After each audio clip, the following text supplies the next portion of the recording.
दोस्तों, हिमालय सिर्फ पहाड़ नहीं है, वह रहस्यों का घर है। वह बर्फ के नीचे सिर्फ पत्थर नहीं दबे होते, बल्कि कई अधूरी कहानियां भी दबी रहती हैं। यह कहानी है भारतीय सेना के एक ऐसे सैनिक की जिसे पूरी दुनिया ने शहीद मान लिया था, लेकिन किस्मत ने उसके लिए कुछ और ही लिख रखा था। साल था 1975। भारत की उत्तरी सीमा पर तनाव बढ़ा हुआ था। सेना लगातार गुप्त मिशनों में लगी हुई थी। उसी समय भारतीय सेना के बहादुर अधिकारी कैप्टन अर्जुन राठौर को एक बेहद गोपनीय मिशन सौंपा गया। उन्हें हेलीकॉप्टर के जरिए हिमालय की ऊंची चौकी तक ऐसे दस्तावेज पहुंचाने थे जो देश की सुरक्षा के लिए बेहद महत्वपूर्ण थे। मिशन इतना गुप्त था कि उसके बारे में सेना के कुछ चुनिंदा अधिकारियों को ही जानकारी थी। रवाना होने से पहले अर्जुन ने अपनी पत्नी मीरा और मां के पैर छुए। मीरा की आंखों में डर था, लेकिन अर्जुन मुस्कुराकर बोला, फौजी डरकर नहीं जाता, देश की रक्षा करने जाता है। हेलीकॉप्टर उड़ चुका था। नीचे सफेद बर्फ, ऊपर काले बादल। शुरुआत में सब सामान्य था, लेकिन अचानक मौसम ने करवट ली। तेज बर्फीला तूफान उठा। पायलट ने कंट्रोल खोना शुरू किया। रेडियो सिग्नल टूटने लगे।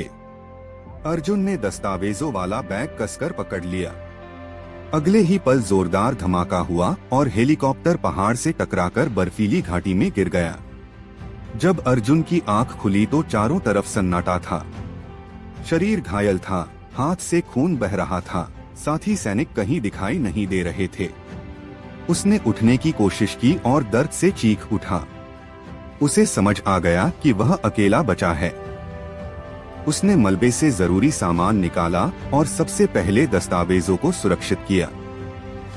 उसी समय उसने मन में कसम खाई कि चाहे जान चली जाए, लेकिन ये दस्तावेज दुश्मनों तक नहीं पहुंचेंगे। उधर सेना ने 3 दिन तक सर्च ऑपरेशन चलाया।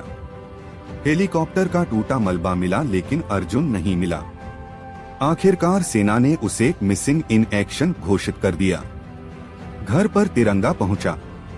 मीरा रोती रही। मां की आंखें सूनी हो गईं।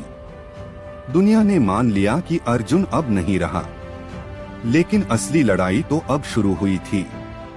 हिमालय की बर्फ में जिंदा रहना मौत को रोज चुनौती देने जैसा था। अर्जुन ने बर्फ काटकर छोटी गुफा बनाई। बर्फ पिघलाकर पानी बनाया।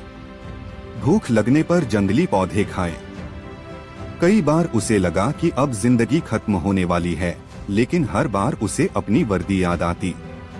वह हर दिन पत्थर पर एक निशान बनाता ताकि समय का हिसाब रख सके। धीरे धीरे उसने पहाड़ों के साथ जीना सीख लिया। जानवरों की आवाज पहचानना, बर्फीले तूफान से बचना, ठंड में शरीर को गर्म रखना, सब सीख गया। साल गुजरते गए।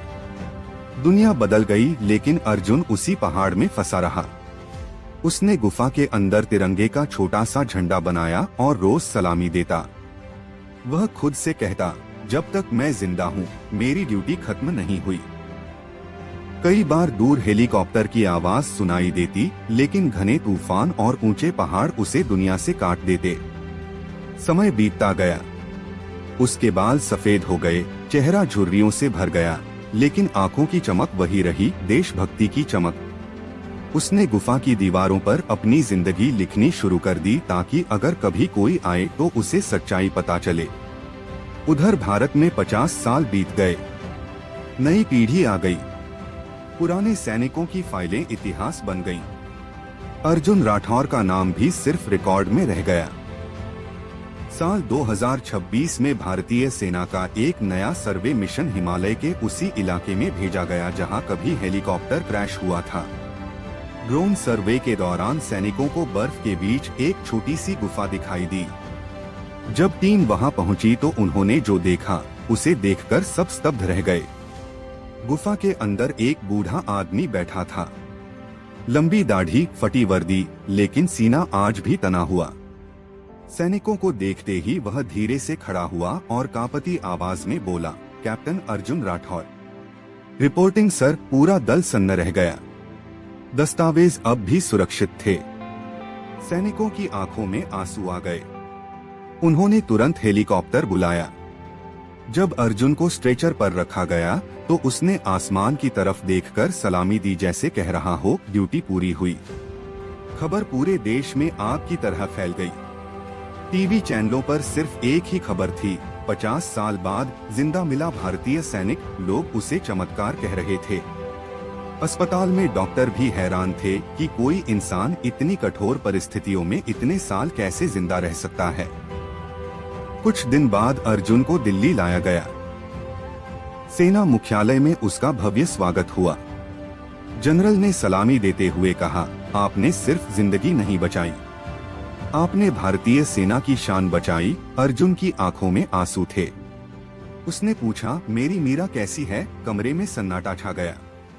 अधिकारियों ने धीरे से बताया कि मीरा कई साल पहले दुनिया छोड़ चुकी है, लेकिन उसने आखिरी सांस तक इंतजार किया था। अर्जुन चुप हो गया। उसकी आंखों से आंसू बह निकले, लेकिन चेहरे पर गर्व था। राष्ट्र ने उसे सर्वोच्च सम्मान से नवाजा। लोग उसे हिमालय का अमर सैनिक कहने लगे। स्कूलों में उसकी कहानी पढ़ाई जाने लगी। बच्चे उसे सलाम करते। अर्जुन अक्सर कहता, सैनिक कभी रिटायर नहीं होता, उसकी ड्यूटी आखिरी सांस तक चलती है। एक दिन पत्रकार ने पूछा, आपने 50 साल अकेले कैसे बिताए? अर्जुन मुस्कुराया और बोला, मैं अकेला नहीं था, मेरे साथ मेरा देश था। उसकी यह बात सुनकर पूरा देश भावुक हो गया। कुछ महीनों बाद अर्जुन अपने गांव गया। वही पुराना घर, वही आंगन। उसने दरवाजे को छुआ और धीरे से कहा, मैं लौट आया। गांव वालों ने उसे कंधों पर उठा लिया। हर तरफ तिरंगा लहराने लगा। अर्जुन ने बच्चों को सिखाया कि देशभक्ति सिर्फ युद्ध में नहीं, ईमानदारी से जिंदगी जीने में भी होती है। उम्र अब बहुत हो चुकी थी, लेकिन उसका जज्बा जवान था। एक शाम वह सूर्यास्त देखते हुए बैठा था। आसमान लाल था, बिल्कुल तिरंगे के रंग जैसा। उसने आखिरी बार सलामी दी और आंखें बंद कर लीं। इस बार वह सच में आराम करने चला गया। पूरा देश रोया, लेकिन गर्व से सिर ऊंचा था, क्योंकि एक सैनिक ने साबित कर दिया था कि सच्ची देशभक्ति समय और मौत से भी बड़ी होती है। आज भी हिमालय की वादियों में जब हवा चलती है तो ऐसा लगता है जैसे कोई आवाज कह रही हो, ड्यूटी कभी खत्म नहीं होती।